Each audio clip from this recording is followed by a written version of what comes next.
Hyderabad Uppal metro station కు bomb బెదిరింపులు ఫోన్లో వచ్చినట్టుగా తెలుస్తోంది. మెట్రో స్టేషన్ కు గుర్తు తెలియని వ్యక్తి ఫోన్ చేసి బాంబు ఉందని బెదిరించాడు. మెట్రో స్టేషన్ లో డాగ్ స్క్వాడ్ అలాగే బాంబ్ స్క్వాడ్ తనిఖీలు చేస్తున్నాయి. ఇప్పటికే బాంబు బెదిరింపుతో మెట్రో ప్రయాణికులంతా కూడా ఆందోళన చెందుతున్నారు. ఉప్పల్ మెట్రో స్టేషన్ ఎప్పుడు కూడా భారీ జన సందోహంతో ఉంటుంది. సో ఒకవైపు ఇటు వీకెండ్ సమీపిస్తున్నటువంటి వేళ ఉప్పల్లో మెట్రో స్టేషన్ కు బాంబు బెదిరింపు కాల్ రావడంతో అధికారులంతా కూడా అప్రమత్తమయ్యారు. ఇప్పటికే అక్కడికి పోలీసులు కూడా చేరుకున్నారు. సో డాగ్ స్క్వాడ్ తో తనిఖీలు చేస్తున్నారు. బాంబ్ స్క్వాడ్ కూడా రంగంలోకి దిగింది. ఉప్పల్ మెట్రో స్టేషన్ కి బాంబు బెదిరింపు కాల్ ఒక్కసారిగా హైదరాబాద్ ఉలిక్కి పడ్డట్టుగా అయిపోయింది.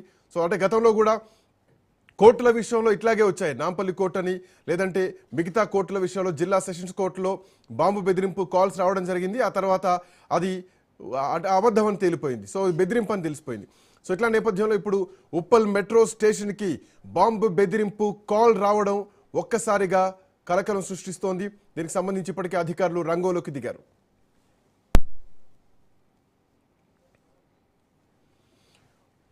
రైట్, ఇదే అంశానికి సంబంధించి మా క్రైమ్ కరెస్పాండెంట్ పవన్ అందుబాటులో ఉన్నారు. పవన్, ఏంటి అప్డేట్స్?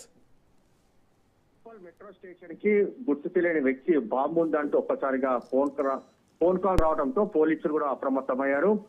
ఒకవైపు బాంబ్ స్క్వాడ్ తో పాటు పోలీసులు కూడా పూర్తిగా ఉప్పల్ సంబంధించిన మెట్రో స్టేషన్ కి కూడా తనిఖీలు చేశారు. అయితే ఇక్కడ కూడా బాంబు లేకపోవడంతో ఇది ఫేక్ కాల్ గా దీనికి సంబంధించి ఇటు పోలీసులు గుర్తించారు. అయితే ఎవరైతే కాల్ చేశారో అతన్ని పట్టుకునేందుకు కూడా ప్రత్యేకంగా ఒక టీం ను కూడా ఏర్పాటు చేశారు.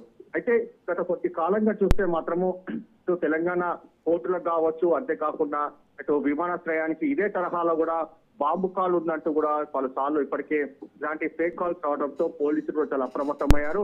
తాజాగా ఉప్పల్ మెట్రో స్టేషన్ కి ఒక బాంబు బెదిరింపు కాల్ రావడంతో కూడా పోలీసులు దీనిపైన అప్రమత్తమై పూర్తిగా తనిఖీలు చేసిన నేపథ్యంలో ఇది మాత్రం ఫేక్ కాల్ గా పూర్తిగా దీనికి సంబంధించి తేల్చారు. మరోవైపు ప్రయాణికులంతా కూడా ఒక్కసారిగా భయాందోళన కూడా గురయ్యారు. ఎందుకంటే పోలీసులు దీనికి సంబంధించి బాంబు సంబంధించిన ఇన్ఫర్మేషన్ ప్రయాణికులకు తెలియడంతో వారంతా కూడా ఒక్కసారిగా భయాందోళన గురి కావడంతో పోలీసులు మాత్రం చాలా అప్రమత్తంగా తనిఖీలు చేసి ఎక్కడ కూడా బాంబు లేదని మాత్రం తేల్చారు. అయితే ఎవరు దీనికి సంబంధించిన వ్యక్తి అనే దానిపైన కూడా పూర్తిగా ఇన్వెస్టిగేషన్ చేస్తున్నామని చెప్పి కూడా అయితే పోలీసులు చెప్తున్నారు.